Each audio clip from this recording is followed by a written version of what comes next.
In the sweltering summer of 1974, Culver City, California, baked under a merciless sun, but the dilapidated house of Doris Bither radiated an unearthly chill. Its peeling walls and rotting shingles stood like a living grave, imprisoning a single mother and her 3 young sons in a terror beyond comprehension. Doris, her face gaunt and eyes hollow, was not only battling a harsh life but also a malevolent force lurking in the darkest corners of her city-condemned home. It began as whispers of the damned. At night, as faint moonlight seeped through cracked windows, eerie sounds echoed from deep within the walls, steady knocks, claw-like scratches tearing at the wood, as if something was stalking, waiting. Doris and her boys, fragile souls in a cruel world, felt invisible eyes tracking their every move through the shadows. Household objects slid across the floor, pulled by phantom hands. A putrid stench, like rotting corpses, would suddenly flood the air, choking their breath, only to vanish, leaving behind a suffocating dread. Shadowy figures, glimpsed in the corner of the eye, darted through the dim hallways, like starving spirits hunting their prey. But the true horror descended when Doris became the target of a formless evil. In the lonely hours of the night, she was assaulted by 3 invisible entities, 2 smaller ones, their hands icy as death, pinning her down, while a larger, monstrous presence, radiating cruelty, tormented her in ways no words could capture. These attacks didn't just happen in the dark, they unfolded before the horrified eyes of her sons.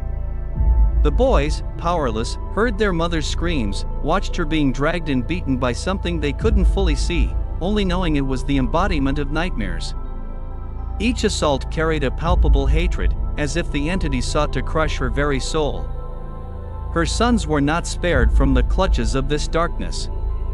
They were jolted awake by cold, unseen hands, dragged across the floor, or slapped in the face while they slept. The eldest boy, in a moment of sheer terror, collided with something in the pitch-black hallway, a solid, invisible force that left him frozen, his heart nearly stopping. The house was no longer a sanctuary but a prison of demons, where every passing second was a battle against an unnamed fear. In her desperation, Doris confided in her only friend, Candy, the one person who didn't recoil from her insane tale. One fateful day at a Barnes Noble, Candy overheard Barry Taff and Carrie Gaynor, 2 young paranormal researchers from UCLA, discussing the supernatural. With a trembling heart, she approached them, her voice breaking as she pleaded for help to save Doris from the grip of these unseen demons. She spoke of the mysterious bruises on Doris's body, of the boys' screams as they watched their mother tortured, of a house devouring their souls. Her plea was a faint flame in the abyss, kindling a final spark of hope to free the Bither family. But could these novice researchers stand against the malevolent force lying in wait, or would they, too, be swallowed by the shadows? On August 22, 1974, as a blood-red sunset stained the sky over Culver City, California, Barry Taff and Carrie Gaynor, 2 young paranormal researchers from UCLA, stepped into the decrepit house of Doris Bither, a tomb of fear and shadow. The condemned structure exuded a chilling aura that made their skin crawl. Initially skeptical, they suspected Doris, a haggard woman with tales of invisible entities, was merely delusional. But within moments inside that house, they realized they had entered a living nightmare. As they crossed the threshold, a nauseating stench, like rotting flesh, clamped down on their lungs. Doris, her face pale and hands trembling, led them to a dilapidated kitchen. Mid-conversation, a deafening clang shattered the air, a kitchen cabinet door flung open, untouched by human hands.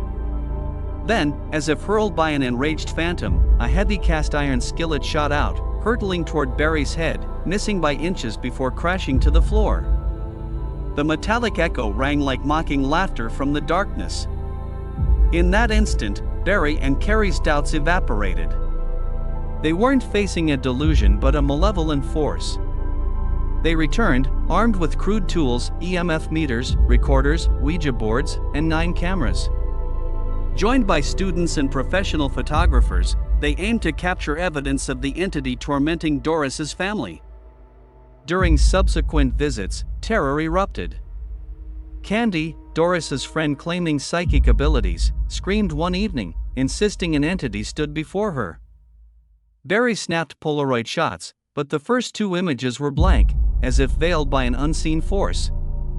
When Candy said the entity had left, he shot again. The room appeared normal, untainted. Then the front door burst open, a frigid gust carrying the stench of death swept in, causing several to vomit on the spot. Photos taken then, across multiple cameras, were either white or blurred, as if the entity mocked their efforts. The peak of horror came one night with 20 people present, determined to confront the darkness. After hours of silence, eerie green orbs of light materialized, hovering on walls and floors. Barry, trembling but resolute, ordered everyone to the room's center to rule out trickery. A glowing orb, the size of a tennis ball, drifted from the wall, spinning midair before dissolving. Photos revealed strange arcs of light encircling Doris, like a demonic ritual. Her sons, cowering, spoke of invisible hands slapping them and the Mister, the largest entity leading the assaults. The group realized this force wasn't just powerful, it was toying with them, a predator savoring its prey before the kill. In the stifling gloom of the Culver City house, Barry Taff and Carrie Gaynor's investigation became a desperate struggle against an unseen evil. Glowing orbs, blank photos, and deathly stenches proved Doris Bither's family was not just haunted, they were hunted. But hope of salvation crumbled when Thelma Moss, head of UCLA's parapsychology lab, arrived. After hours of no activity and reviewing only a few dubious photos, she dismissed the investigation as futile. With a cold shake of her head, she cut funding, abandoning Doris and her sons to their nightmare. As Barry and Carrie left, Doris's despairing gaze haunted them, a plea left unanswered. Exhausted and broken, Doris scraped together enough money from grueling jobs to flee the cursed house. She vanished, leaving no trace for the investigators. Her life, already scarred, grew darker as her past surfaced. Later inquiries revealed Doris's alcoholism, strained ties with her children, and possible drug abuse. She'd lost custody of her eldest daughter, and the mysterious bruises she blamed on entities lacked medical documentation.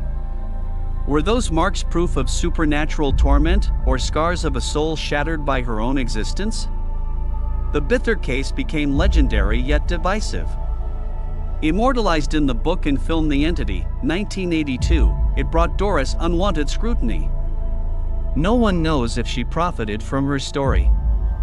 In 1999, she died at 58 in California from heart and lung failure, a sudden death with no clear cause. Did the entity that plagued her drain her life, or was it the toll of her anguished existence? The case remains an enigma.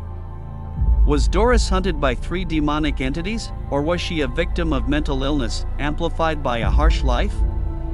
The blank photos, the orbs, evidence of the paranormal or errors by novice investigators? Barry and Carrie, despite criticism for inexperience, swore they witnessed the inexplicable. Yet the truth, like the shadowy figures in that house, eludes grasp. Doris took her secrets to the grave, leaving a haunting question: was the darkness in Culver City a true demon, or merely an echo of her own pain?